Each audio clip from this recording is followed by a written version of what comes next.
Hello and welcome, Dr. Al here, bringing you a very exciting game called Gazillionaire. This is a game that I grew up with.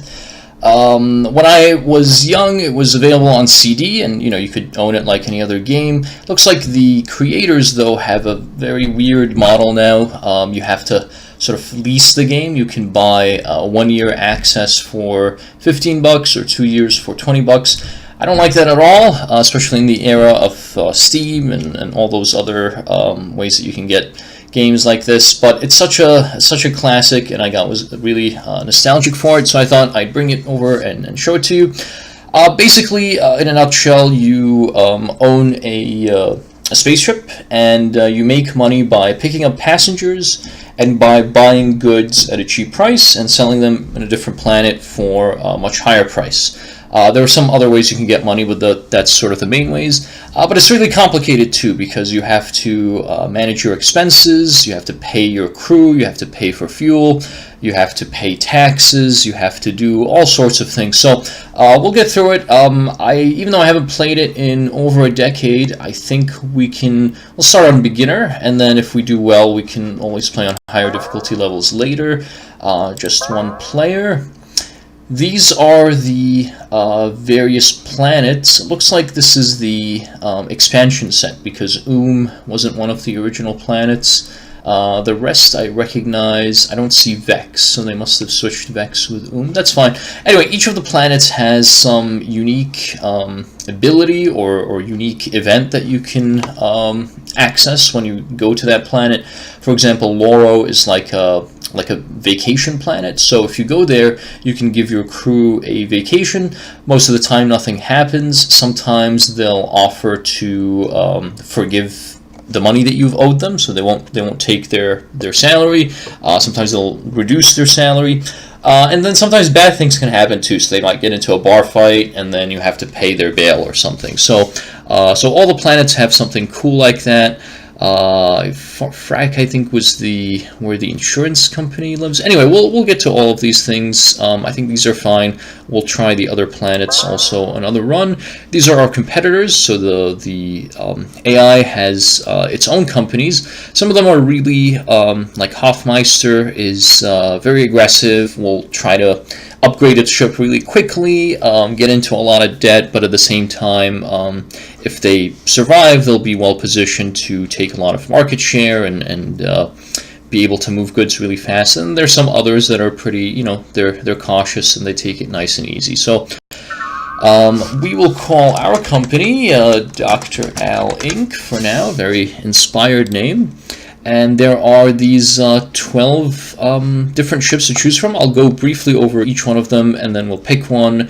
And there are all these like weird little, not only just graphics, but sounds that come with this game. So it's pretty cool. It might be a little loud, so I'll try to adjust the volume.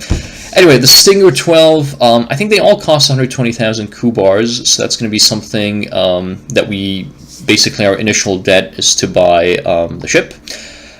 This one is a speed demon, so it comes with a 7-corp engine. I think that's probably the fastest one from the initial ones that you can get. And speed is important because you want to generally be the first to get to a planet, because if you do, then you can pick up the most passengers, and you'll have the most the most cargo that's on sale. So that's always a great advantage. 4 crew is pretty standard. Fewer crew means less crew payments, so you want to minimize your crew members if you can. And carries 100 tons of cargo. That's pretty standard. 8 passengers, that's pretty standard as well. So it's a really pretty good standard ship, but it does have the advantage of the faster engine. The disadvantage is it can only hold 20 tons of fuel, which is pretty low, which means you're going to have to refuel pretty much every 1 or 2 stops. And the bad thing is sometimes there's fuel shortages, or the price of fuel in a planet is pretty high. But if you don't have fuel in the tank, you're going to have to buy that overpriced fuel. So that's the downside from the Stinger. Let's take a look at the others. Flycatcher, also 120k crew bars. This one can carry a little bit more, 120 tons of cargo. The fuel tank is double the size at 40. It only has a 5-corp engine, which is pretty, I think, standard, but it's much slower than the Speed Demon, and the room for 8 passengers. But it does need 5 crew members to operate, which is pretty bad. That's another extra crew member to pay every single turn. But otherwise, it's a pretty standard ship and can actually hold more cargo than I think is the standard. Le Roc only needs 3 crew members, so that's really nice. And it has a 65-ton fuel tank, which is huge, which means you can really wait out and refill your tank at planets where fuel is cheap. 5-corp engine is standard, and 8 passengers is pretty good. It can only hold 80 tons of cargo, though, so I think the standard is about 100 tons, which this is not so good if you're interested in commodity trading, which I think early on is probably, or maybe even throughout most of the game, is the best way to get money. So something to consider there as well. You got the Whaler. I'll go through these a little faster. They all constantly can hold 130 tons of cargo, which is probably the most, 50 tons of fuel, which is amazing, and 11 passengers. So that's amazing. The only problems are you need 6 crew to operate, which is horrible, and a 2-corp engine is ridiculously slow. So basically, you're conceding you're just going to get there last on each planet pretty much every time, unless you upgrade your engine a bunch of times. So that's an interesting way to play. The Retina, pretty cool looking ship here, only needs 3 crew, 5-corp engine, 40 fuel tank, 100-ton capacity is great, but for passengers it only has room for 6. I think this is a pretty good average ship. I think when I was much younger I would use the Retina a lot, mostly because I liked how it looked, but it also had some decent stats. Cerebralis is 100-ton cargo capacity, 5-corp engine, 40-ton fuel tank, 4 crew, 8 passengers. So this is just the very standard ship, no advantages or disadvantages at all. The Globulizer, I don't remember this. Maybe they added some more ships, or maybe I just don't remember it. 120k, 7-corp engine, very nice, 4 crew, standard, 30-ton fuel tank, better than the, I think the 20-ton on the really fast one, and seating for 7, but 80-ton cargo bay. So between the Globulizer and the Stinger, you get the better fuel tank on the Globulizer, but you do lose 20 tons of cargo and a passenger, so I don't know if that's worth it. Locomotus, 4 crew, 110 cargo, 6-corp engine is really good, your second tier, but still pretty nice. 40 fuel tank, but only 5 passengers, so that's pretty bad. But you do have more cargo and you're pretty fast. This is a pretty good one to consider.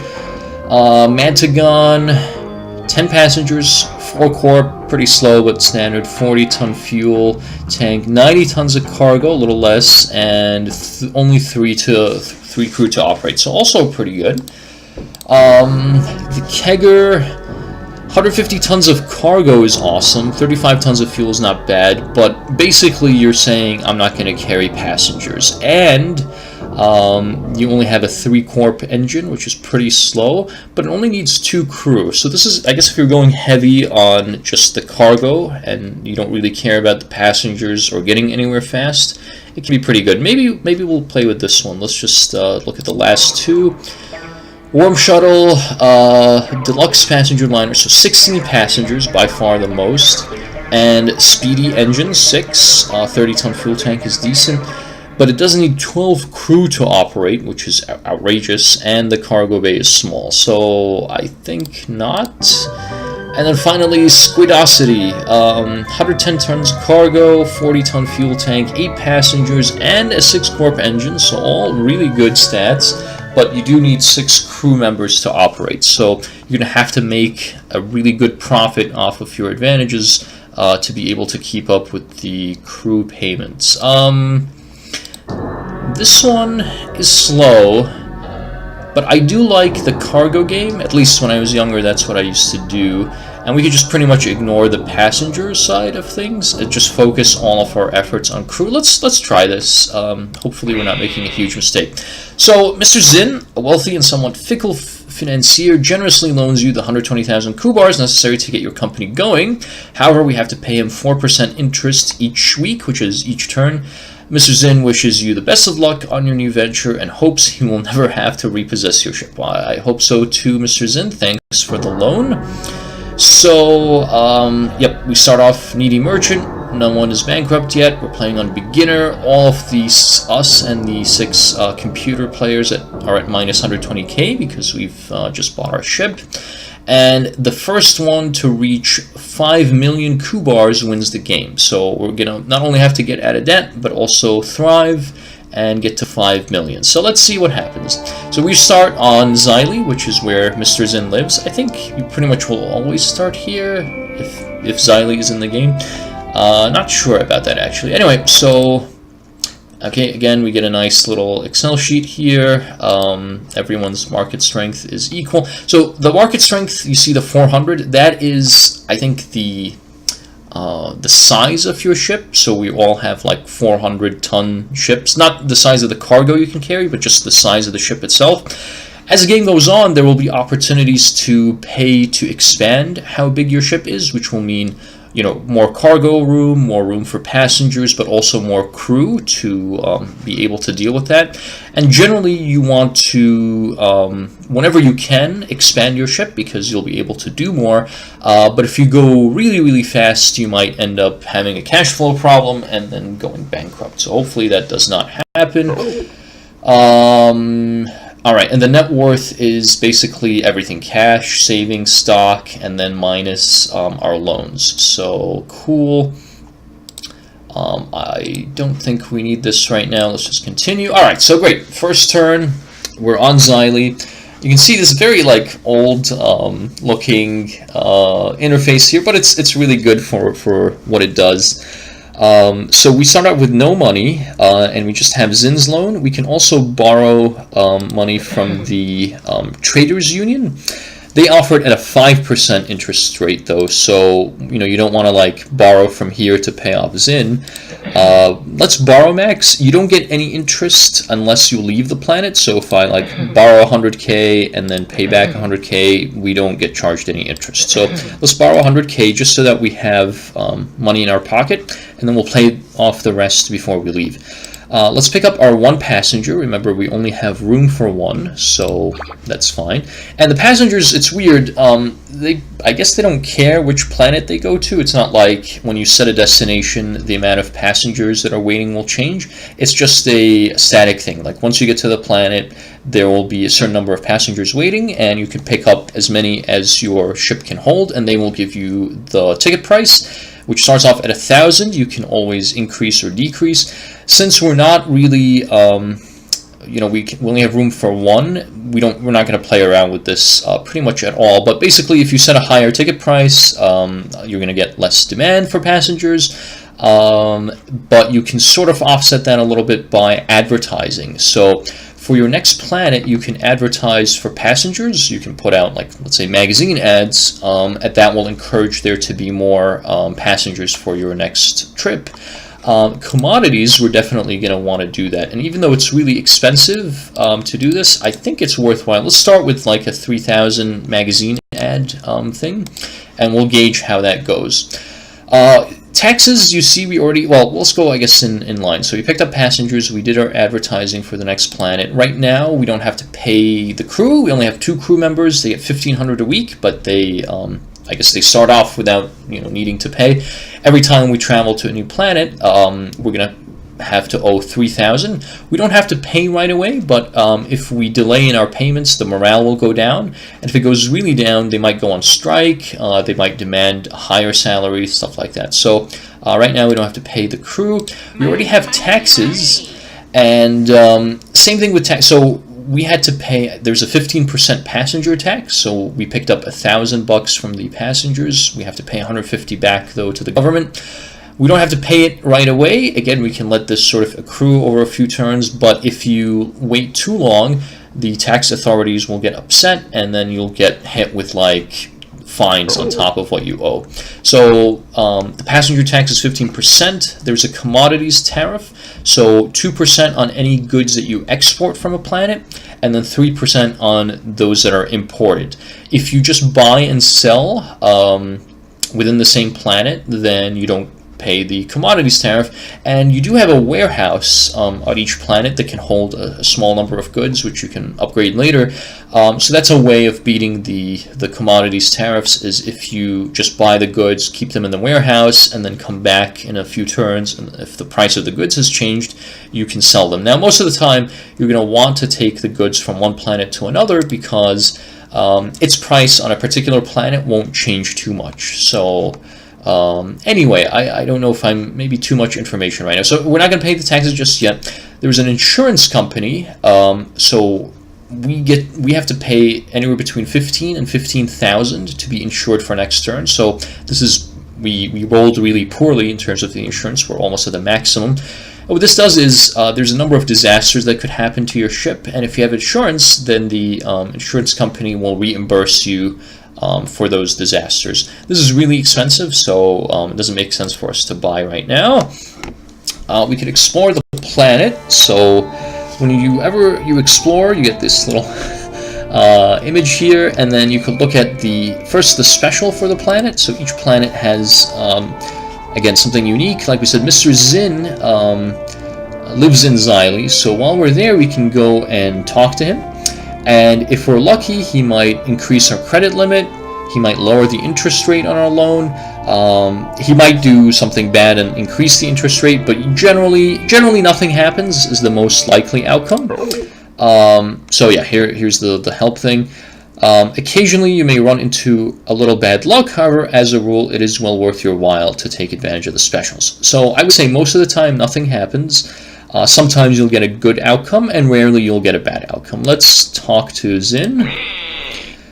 Mrs. Zinn comes to the door and apologizes. She explains that her husband is tied up in meetings all this week and can't talk with you. However, please drop by the next time you visit. So nothing happened, good or bad. The other things are the weather forecast. So they're saying that there's a heat wave on Loro. If you're headed to the planet, bring sunglasses. It's not a big deal. What we're more interested in is if he says like there's a big, plasma storm that's going to be in the vicinity of Loro, then we might have to think twice. But I think a heat wave is not something we care about. And then on the news, the Chichi Bobo rebels are having a picnic on Xylee this weekend. So if we're already on Xylee, so I think we should be safe. But if you're going to travel to Xylee next turn, there's a decent chance that you're going to hit these rebels who might seize your cargo, damage your ship, bad things like that. So anyway, so for us that's fine because we're leaving Xylee. The time here, it's weird. You can sort of I'll just quickly scroll through these. So if you're interested, you can pause and read a little bit about the lore of the game. Which explains a little bit about how Dred Nicholson, who is the Emperor, came to power, and all about the what the date is and how long it takes to get from one planet to the other, and yeah, so this is pretty funny stuff. We'll leave the Ministry of Time alone, and this just gives you, again, some lore about Xylee. Each planet has this. I will not read through all of this stuff because I want us to get to the game, but I'll quickly scroll through here so that if you are interested, you can take a look at the history of Xylee. It's really funny, there's a lot of goofy, wacky stuff in it. But alright, so we're done with exploring the planet. So now the most important things are... Oh, and the fuel costs right now, we have 35 tons of fuel. We're fully fueled up. We haven't used any fuel. We can't buy any even if we wanted to. You can see the fuel price goes between 200 and 2,000. So right now the cost here is really expensive. So it's good that we have a full tank because we wouldn't want to buy from here. All right, let's go to the marketplace. So again, it's basically an Excel sheet, but it does the job. So these are the goods that are on sale, and they're listed basically in how valuable they are. So X fuels are generally going to be more valuable than moon ferns. and their price will fluctuate between like 160 and 640. So in theory, if you bought X Fuels at 160 and then you sold them at a different planet at 640, you're going to make 480 kubars or bucks per ton of X Fuels, which is a pretty tidy profit. But there are some, problems, because right now you can see the X Fuels aren't at 160; they're at 361. So the most we could make out of them is 279. I think, if my math is 279 per ton of cargo. But we also have to keep in mind we're going to pay a 2% tariff when we leave the planet with the X Fuels, and a 3% tariff when we arrive, so that'll cut into our margins a little bit more. Plus, we have all of our other expenses that we need to take care of, the crew costs and things like that. So we really need to make huge margins on our cargo in order to have a chance to make some money and start putting a dent in our loans. The other problem is, you can see here, like lava lamps, not only are they expensive, so we're not going to make much profit out of them, but there's only 3 tons available. So even if it was at a good price, we're not going to be able to fill much of our cargo bay. And we did pick the ship that can carry the most cargo, so we can carry up to 150 tons. So we really want to be able to fill up our cargo as much as possible. Let's take a quick look. So Babel seeds are available here in decent amounts. You don't make too much money off of them, but they are the cheapest possible price, so I think it makes sense to buy them. So let's go ahead and buy all 87 tons that are available, put them on our ship. Same thing applies here. You can always buy and then sell on the same planet before you leave without losing any, the price won't change. They'll still be available. You could do this back and forth as many times as you want, which is nice because it lets you not have to be very, very careful. You can experiment with a few things before you leave the store. The umbrellas. So the umbrellas, we can also make about 188 profit out of them. We can make 180 from the Babel seeds. They are a little bit costlier, so there's more tariffs. But there's only 20 available. Let's buy them. So usually what I like to do is see what is cheap for me to buy. The rest I don't really like. We could make a tiny bit of money on the others, but let's see where which planet has a shortage of umbrellas and Babel seeds, and thus is likely to offer a very high cost for them. So we just go to the supply tab, and here we can see there's an arrow for where which planet has like a shortage of those goods, or that has the least, I guess, production of those. So for Babel seeds, we would want to go to Frac. For umbrellas, you want to go to Hork. I think it makes sense then to go to Frac, and we'll go back to the market and we'll sell off the umbrellas, because and you could play around with these a little bit. You could just do show cargo, so this will filter the display to just show what goods you have. So you can compare here, because we have the most Babel seeds. I'm really interested in going here. If Frac had, even if it wasn't the lowest, if it was still like 30%, 40% production, then it might make sense to carry the umbrellas there. But odds are I'm not going to be able to sell them at much of a profit, and there's already not that many of them, so let's just get rid of them and not have to worry about them. Now, since we are definitely going to Frac,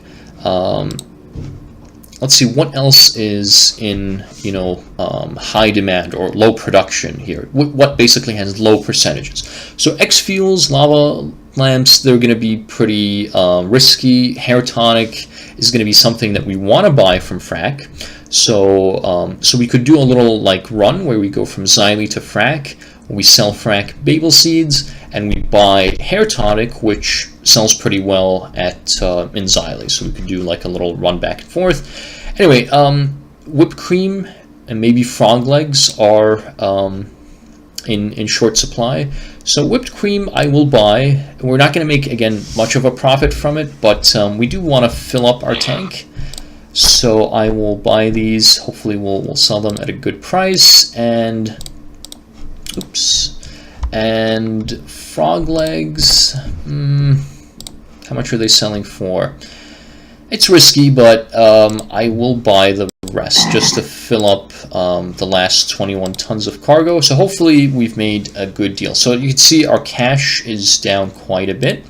But we've advertised, we've done everything that we want to do, so now before we leave, we should pay back our loan. Again, since the loan from the Traders Union is at 5%, it makes sense to pay that one back as much as possible. We still have some left over. And Zin's loan, we just need to pay, once we hit the credit limit, we can worry about paying it back at 4%. So this won't accrue as much interest as our Traders Union's loan. But we only have a small credit limit here, a very small buffer to start making money before we go bankrupt. Anyway, so we're done here. Now we get to leave the planet. So we can see now Xylee to Frack is actually, so this is another thing to consider. This is a pretty long haul, and that's bad for a couple of reasons. One is it's going to cost more fuel to go to a faraway planet than it would to, say, like Hork. And the second thing is, not only does it cost fuel, but if a ship is making a shorter trip, like say from Mira to Frack or to Frack, even if their engine isn't as good, they might get there first. And if they get there first, they're going to buy up all the good commodities that are on sale, and we're going to be left in the dust. So we also have a pretty slow engine. Let me see if we can see that anywhere. There used to be a place where you could see your ship. There probably still is, but I'm not finding it. Anyway, so I think it's here. Distance chart. Cool. So we can see where everyone started. So I'm the only person to start on Xylee. And I don't think we can see where everyone is going. That would give us a pretty big advantage. But you can see that there are a bunch of people who are not far away from Frack. So I am 19 million cuters, whatever, away. So I'm the furthest away from Xylee. So if anyone else is going to make a trip to Xylee, they're going to get there first because they all have faster engines than me and they have shorter distances to go. So hopefully this isn't a disaster. Let's see what happens though. So you get this cute little animation. As your ship goes faster, it zooms through faster as well. So right now we're the most in debt because we spent a lot of money. Some of the other companies didn't spend that much. We got to Frack, and I think if someone got here first, we would get a message about that. So it looks like no one decided to go to Frack, which is good news for us. Hofmeister is also spent a ton of money, but the rest were a little bit more conservative than we were. Cool, so we're here. No passengers, which is a bummer. That could have been a free $1,000. We didn't advertise. You know what? Let's make this like $750, really cheap, so that we're just offering bargain bin prices for tickets, and hopefully we'll get one. They'll give us a free $750. Alright, first thing that I like to do on a planet is go to the marketplace and sell all of our goods. That will give us some money to work with. So Babel seeds, as we had predicted, are a really good deal for us. They're selling here at $227, which is near the maximum price. So let's sell them all. So we got this much cash out of it, and a lot of it was profit, which is awesome. Although I don't think this profit computes how much you're paying in taxes. So keep that in mind as well. The whipped cream that we sort of bought, hesitatingly, is going to make a small profit and enough to offset the import and export tax, I'm pretty sure. So we made a little bit of money out of it. And then the frog leg, same thing. We didn't get a ton of money, but better than nothing. Cool. All right, so now let's look at what we want to buy from here. So hair tonic, again, is a really, really cheap. It's the lowest possible price, so we can make up to 3 times our money on that. We can make $330 per or kubars per ton. Gems, we could in theory make a little bit more, but we're starting at a higher price, so there is a risk from that, and also the tariffs will be higher. Same thing for X-Fuel. So what I'm going to do is I'm going to buy all the hair tonic that I can, and then I'm going to take a look and see where does that send us to. So we probably want to go to it looks like, not I thought back to Xylee, but it looks like they're making some hair tonic. So makes the most sense, and also likes gems. They're not making much in the way of gems, so even though they're expensive, I will buy I will fill the rest of my cargo with that. And cool, so we filled up our cargo. The problem is we've spent pretty much all of our money, so we're going to have to borrow more. So this is a little bit scary. Alright, so let's borrow max, just so we don't have to come back here. Let's, again, for passengers, I don't think it's worth advertising. In terms of commodity, I think the magazine ads were good, but let's bump it up to radio just to get a little bit more, because our ship is so big. We really want as much cargo as possible, so I will spend that extra 1,000, hoping that we get more cargo available that will give us better deals. The crew is happy. We don't have to pay the 3,000 right away. We could let that sort of go over for a couple more turns before they get upset, so we'll leave that alone. Taxes, same thing. We're building up a decent amount of taxes, but we don't have to pay them right away, so we'll leave that alone. Insurance is a little bit cheaper, but still, I think, really expensive for early in the game. We probably just want to, you know, avoid planets that we know are going to have weather or news problems, and then just hope that we don't get some other random event that will happen. So I probably won't buy. Fuel is decently cheap here. It's on the cheaper end, but we still have a ton of fuel, and let's not, you know, waste that. So even though we took a really big trip, 19 million cuters, that only cost us 3 fuel, so we still have a ton of fuel left.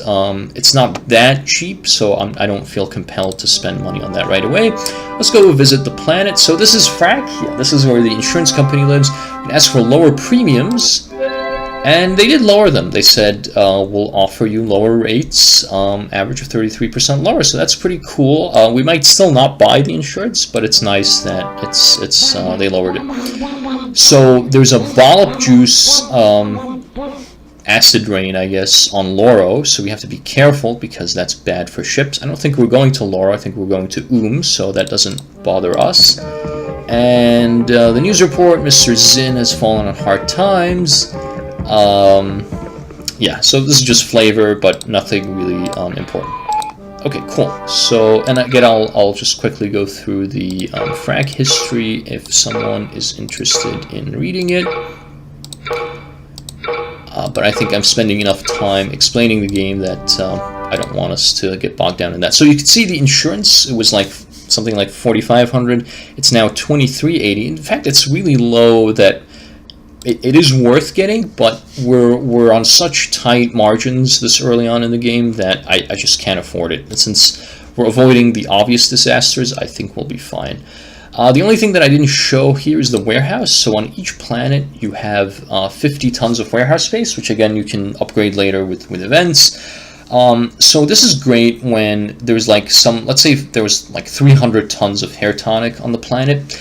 I might think that it's worthwhile to buy another 50 and just store it in the warehouse, so that if I ever return to this planet and there's nothing good on sale, I can pick that up and sell it elsewhere, or I could sell it on the same planet. Sometimes there are like production like gluts, where they're making a ton of the stuff and the price goes down, so you can take advantage of that, buy some, put it in your warehouse, and then when that wears off in a few turns, you can come back and sell it and make a tidy sum without ever having to leave the planet and pay any taxes or affect the cargo that you're carrying. So anyway, so that's just the last thing that's on this display. Let's pay back the Traders Union loan. So we're still borrowing a ton of money, and again, we have to pay another 5% on this each turn. And Zinn's loan has grown 4% per week, and it is compounding. So we paid 48, or our loan went up by 4,800 this turn. It's going to go up by a little bit more next turn. But let's hope that our trip to will go well. Again, we're reasonably close to now. We're one of the closest. Gizzy is closer, but the problem is we do have a slow engine. So if Gizzy goes there, they'll get there first. If other people get there, like Puffer, they'll probably get there first. The others, I think they'll also get there first, because I think you just divide the cuters by the QPARs to get your how long it will take. So, alright, so the slow engine hopefully won't kill us. Let's see what happens. So the AI companies are doing better than us. They're actually making some money. We're still in debt. All right, but I think we're the only ones to go to so that's awesome. Cool. So again, no passengers. I'm gonna set the price to like 500. I just want one passenger to come on board. That would be really nice. Let's do the let's go and so okay. So Hair Tonic, unfortunately, didn't give us that much money. It is higher than our buying price, but had I known this would happen, I would have certainly bought more gems, which are going to get us the bigger profits. So that's unfortunate. Gems gave us a ton of money. The Hair Tonic, a decent amount because we had more, but it wasn't as great a profit as I wanted. Now the Cryptoons are a great commodity. They're one of the higher cost ones, and we can fill up our cargo bay completely with them. So that's awesome. Let's buy these, and let's see where we need to go.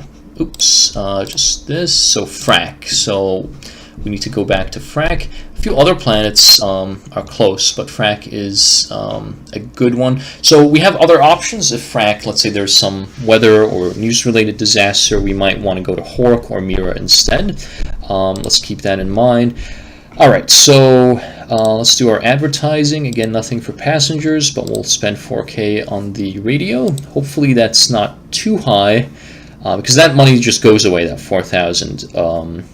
But you need to spend money to make money. The crew is mildly annoyed that we haven't paid them, but they're not going to riot yet. So let's hold off another week. Same thing with the tax authorities. They're not overly concerned that we haven't paid yet. The insurance cost is still decent. And but let's take a look at the planet. So the special for is Soothsayer. Is known throughout the galaxy as the fortune teller's planet. This is because the Soothsayers have the uncanny ability to predict the future by scanning one's aura for positive or negative energy. So they'll charge us $14.80 to tell us whether we have good or bad luck. I don't know if it's worth spending the money. It might. I don't know what the... Does it like give you a good luck buff or maybe a bad luck buff if your fortune is bad? You know what? Let's just have our fortune read this time, but in the future we may not want to spend our money that way. So great. Aura is positive, well above average. The odds are in our favor. Hopefully that like changed our aura to make it more positive. And I think by that it means like less of a chance to getting bad luck events. So hopefully that was the case. There's a heat wave on Frack that is causing a ton of, or 2,000 tons of whipped cream to go rancid.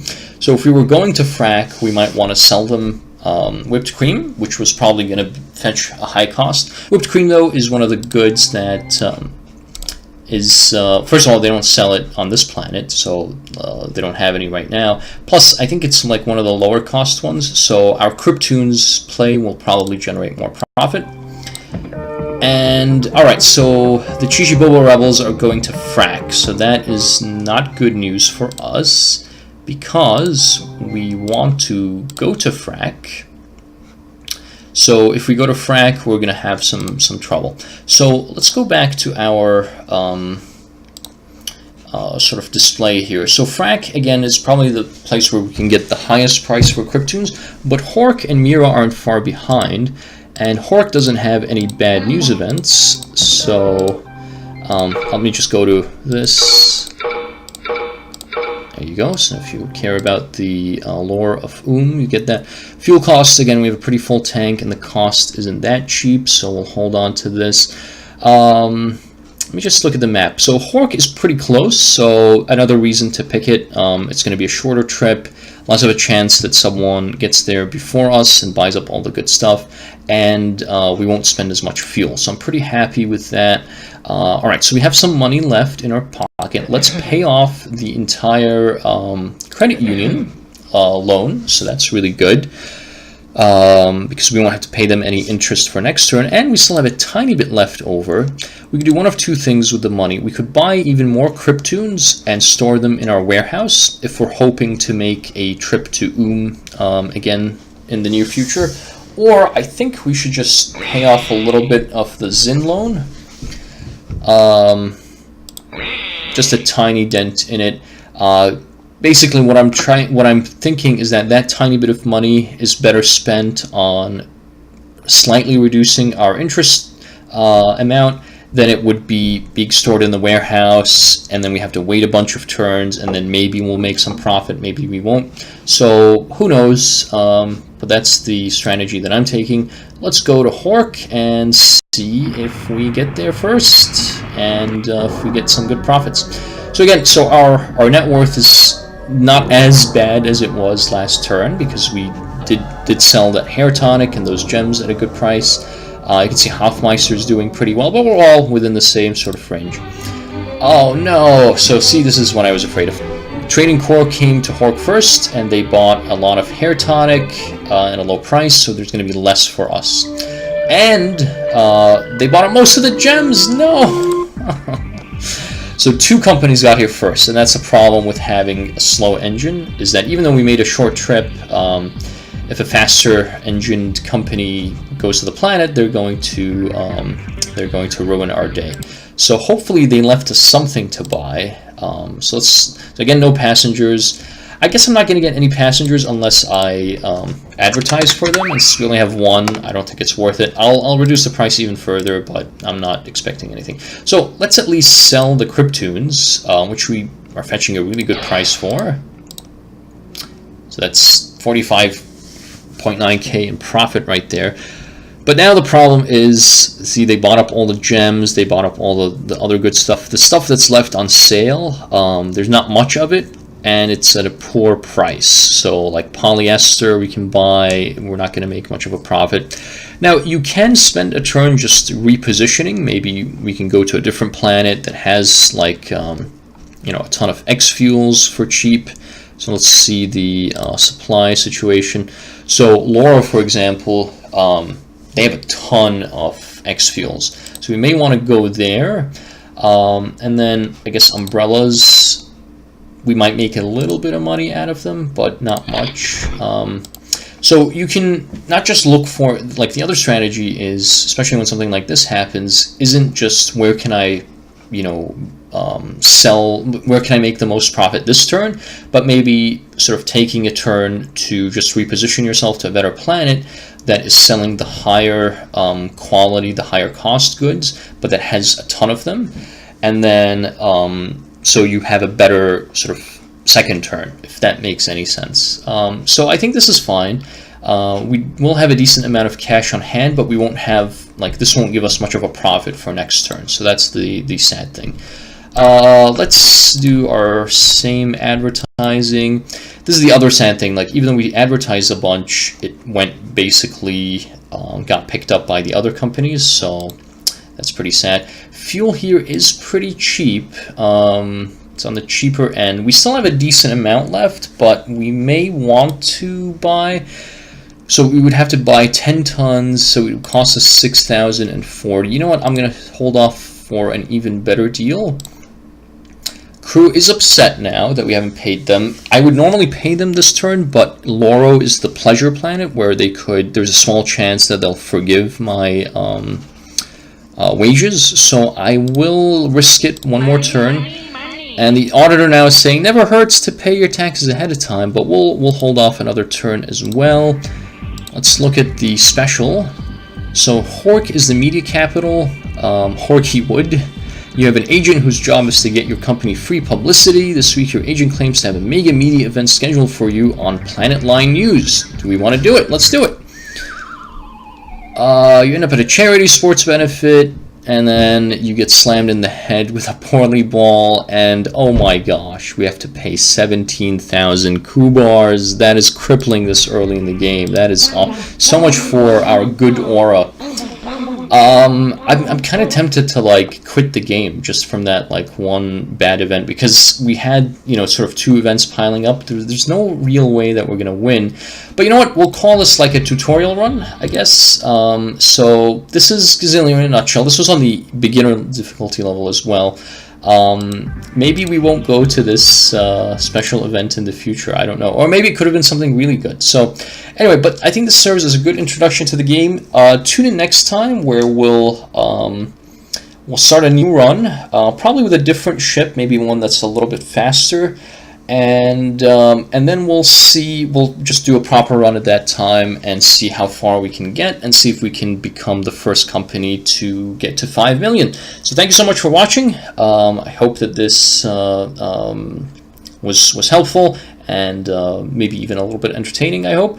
Thank you so much for watching, and tune in next time for a new run of Gazillionaire. Until then, it's Dr. Al signing off.